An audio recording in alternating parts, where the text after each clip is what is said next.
This is Learn English with Ease. English made powerful, simple, and yours. Hey. Before we begin today's conversation, I want to ask you something, and be honest with yourself when you hear this. Have you ever felt like, no matter what you do, what you achieve, how much you give, it's just not enough?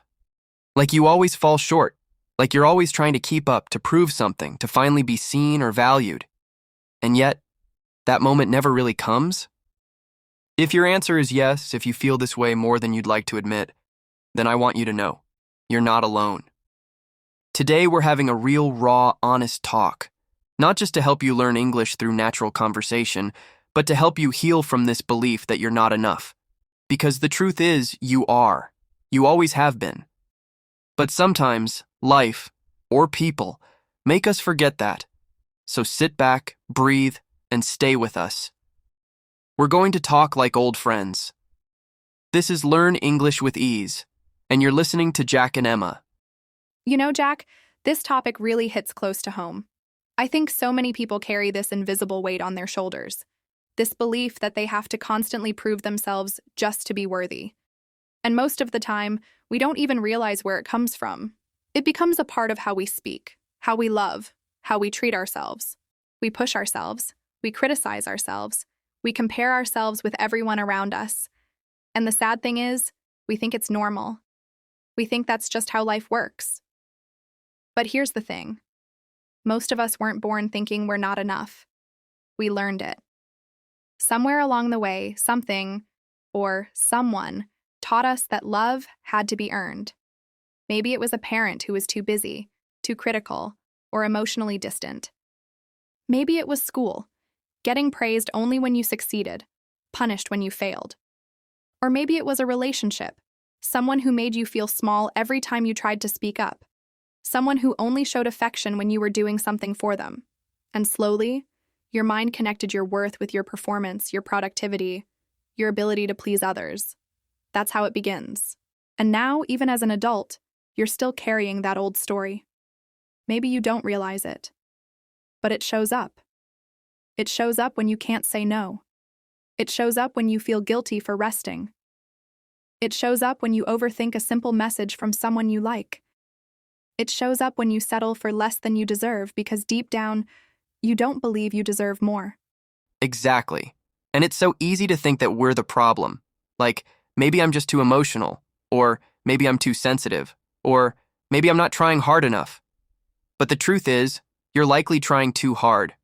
You're bending, shrinking, chasing, pleasing. Not because you're weak, but because you've been conditioned to believe that being loved requires sacrifice. That being accepted means being perfect. That being chosen means earning your place. And it's exhausting. One of the most heartbreaking things I've seen, and I've experienced it too, is when someone truly beautiful, kind, generous, soft-hearted starts to believe they're not good enough because someone else failed to see their worth. Like they take that rejection or emotional neglect and wear it like a mirror. And that's so dangerous. Because when you internalize someone else's inability to love you as your own flaw, you begin to abandon yourself. You start dimming your light. You stop asking for what you need. You tolerate behavior that slowly breaks you down. And eventually, you feel disconnected from others, from love, and most painfully, from yourself. And what's worse is that this belief affects everything, not just relationships, but your career, your goals, your dreams. You begin to second-guess yourself. You don't apply for that job because you assume you'll get rejected. You don't speak up in meetings because you worry people will think you're stupid. You don't start that business, write that book, post that video because you're already convinced no one will care, that no one will choose you. And I want to pause here and say, if this sounds like you, please listen carefully. The problem is not your talent. It's not your ability. It's not your heart. It's the belief you've been carrying, that you are somehow less. And that belief is a lie. You were not born to doubt yourself. You were not born to beg for love. You were not born to live in fear of being rejected or left behind. That's not your truth. That's just what you've been taught. And now, it's time to unlearn it. So let's talk about what that unlearning looks like. Because healing isn't about pretending everything's okay or forcing positive thoughts. It's about going inward, It's about asking yourself the hard questions, sitting with the uncomfortable feelings, and slowly learning to separate who you are from what you were told you were. For example, let's say someone made you feel like you were too much. Maybe you were too emotional, too loud, too needy. And now, whenever you're in a relationship, you hold back. You filter your words. You tone yourself down because you're afraid of being too much again. That's not healing. That's survival. But real healing says, no, I'm not too much. I'm expressive. I'm passionate. I'm deeply feeling. And that's not something to hide. It's something to honor. Or maybe you were told you had to achieve a lot to be worthy.